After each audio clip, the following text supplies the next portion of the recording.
In this video I'm going to be asking, are you a photo gear snob? Let's find out. Roll titles.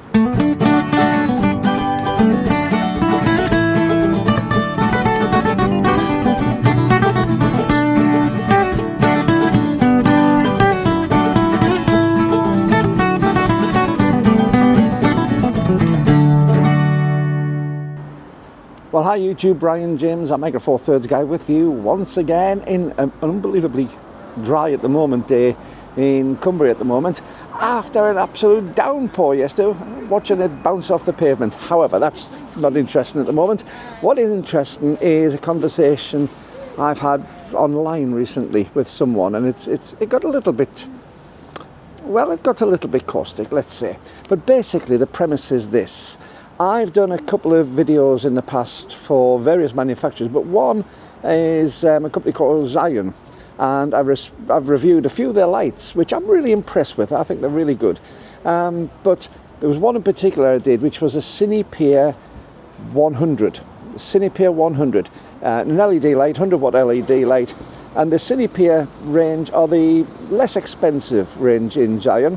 They have the moleless range and things, but the Cinepeer is a less expensive one. It's less feature packed, but does give exactly the same it's not the same light as in its bigger brothers, but has less of the connectivity, the Bluetooth, the mesh connectivity and things like that, and multicolours. However, I did a video on that, and I might even be able to find it up there, which I rated it pretty highly. It did the job which I wanted it to. They are built to a price. You're not getting all the features, but there again you save £100 or so on what its bigger brother would do. But I watched someone's video on the same thing, and they were absolutely slating it because they said that it's not professional enough, it's not this, it's not that, you know, and it should be there. But what they were recommending instead was getting on for £1,000. Now, there's a big difference between £1,000 and a couple of £100. And the problem with that is, for me, that most photographers are not professional photographers.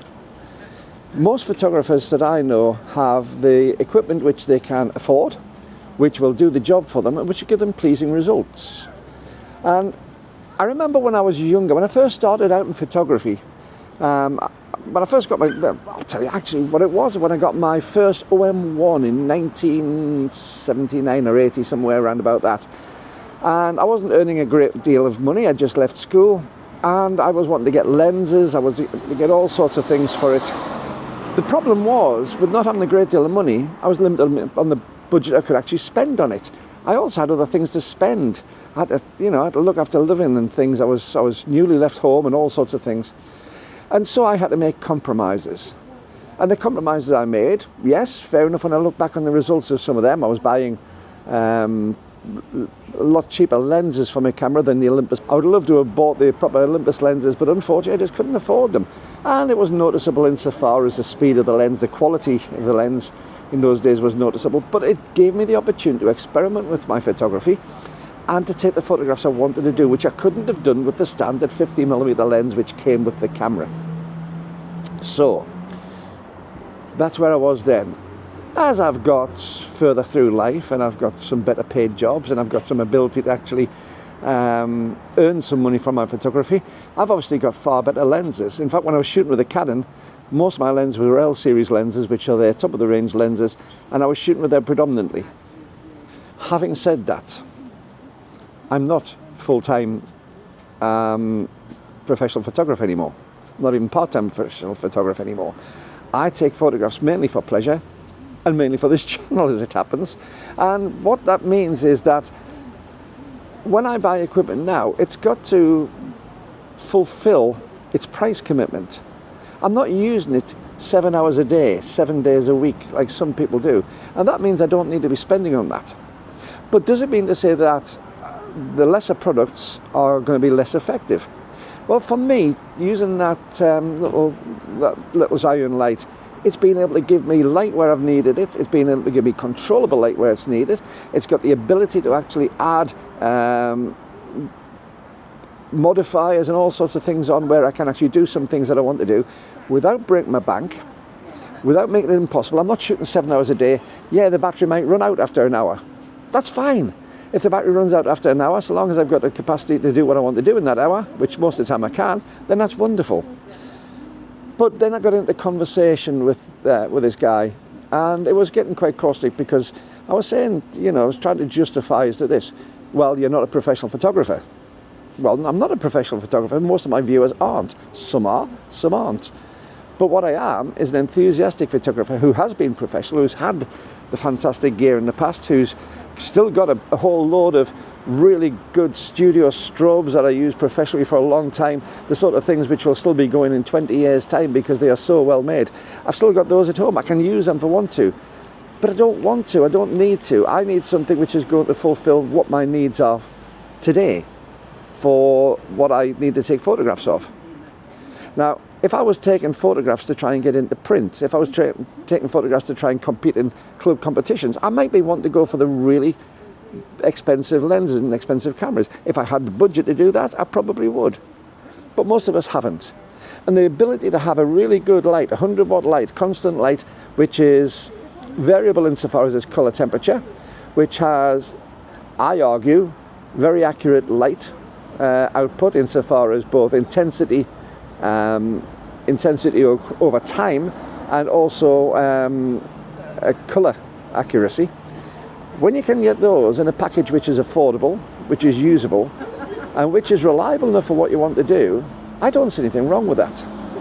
Now, this doesn't just go into the lighting, although the conversation's been about that. And by the way, we haven't even managed to agree to disagree. It's just been, I put my case and it wasn't lighting, it was just chopped off. And I thought, well, to be perfectly honest, if you were taking photographs of me, if I was employing you to take photographs of me, yes, I'd want you to have good stuff, but I'd also want you to have a personality which would, well, which would actually be conducive to me wanting to be photographed. And why I wasn't getting that vibe from this person. But it goes across the board. As I say, I used to use L-series lenses from a Canon. Why did I use L-series rather than the cheaper ones? There were some really good USM lenses, the ultrasonic motor lenses, which were excellent. Well, the reason I used to use those is because I was shooting a lot of people, hundreds, sometimes thousands of people a day in a school shoot, where I needed consistency, I needed quality, I needed to be able to guarantee that I was going to get those shots first time, every time, so that I wasn't having to return and redo them, reshoot them. My whole kit had to be well balanced image quality wise, but also incredibly durable and incredibly reliable. That's why I went for the expensive strobe lights. They work, they were consistent. So for that reason, it's fine. If I was going in to shoot one person, what's wrong with using an inexpensive light? If the inexpensive light is giving out enough light, and if that inexpensive light is giving out a quality of light, that's all I need.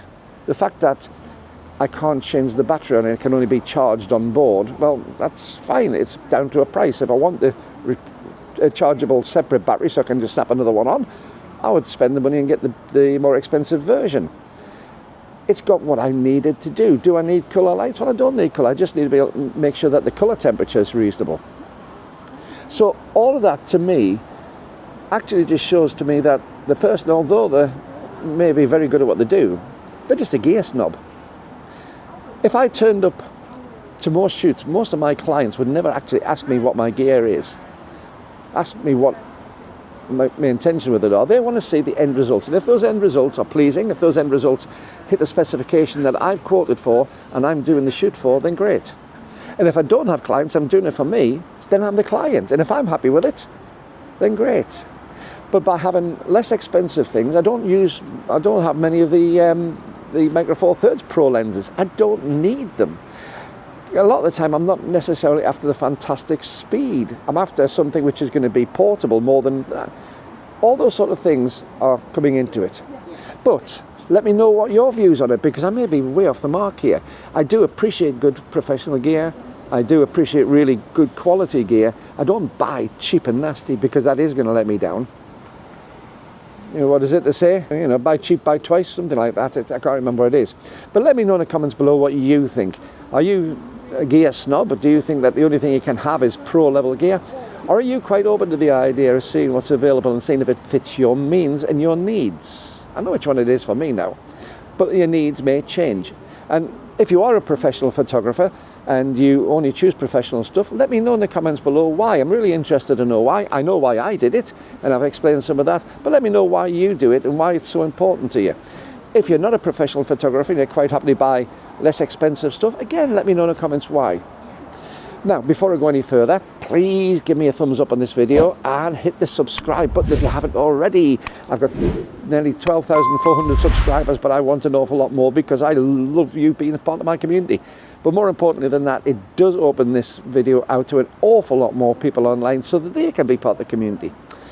The other thing to do is, if you would like to be one of my Patreon patrons, there's a link below to the Patreon. And also, if you want to buy me a coffee, you'll find that's not the PayPal link anymore. It is a buymeacoffee.com link, and that's in the description below. You can still use the old PayPal links if you want to, but if you want to do a one-off support of the channel, because it really makes the channel able to be carried on and hopefully enjoyable for you, then you're quite welcome to leave me the price of a coffee or whatever price you want in the that again is in the description below. Back to the original subject.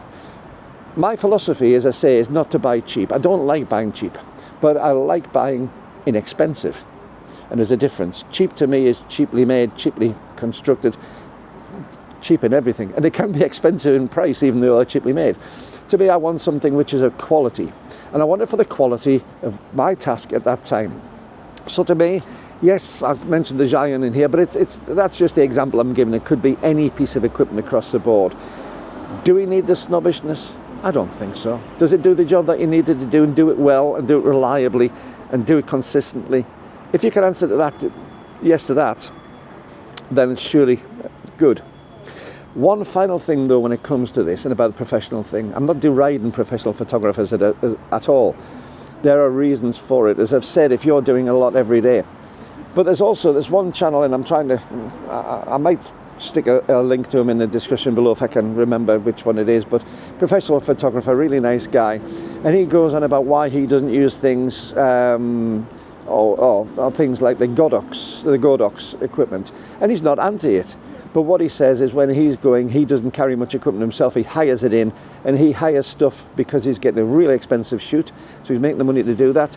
His crew know how to use the equipment he's hiring in, and he hires the same professional brand every time so that he doesn't have to relearn it. It's there, it's consistent, and it's something that he can rely on in his shoots. And I don't see anything wrong in that. But that equipment is extremely expensive, and it's not easy to get hold of. But he uses it through a higher service, and he consistently shoots on that equipment. But he doesn't deride the less expensive. He just says it's not pertinent for his job. So let me know how you feel about that. Anyway, till the next time, this is Brian James, I'm Micro Four Thirds guy saying, keep on taking your camera out and keep on having fun with your photography. Bye-bye.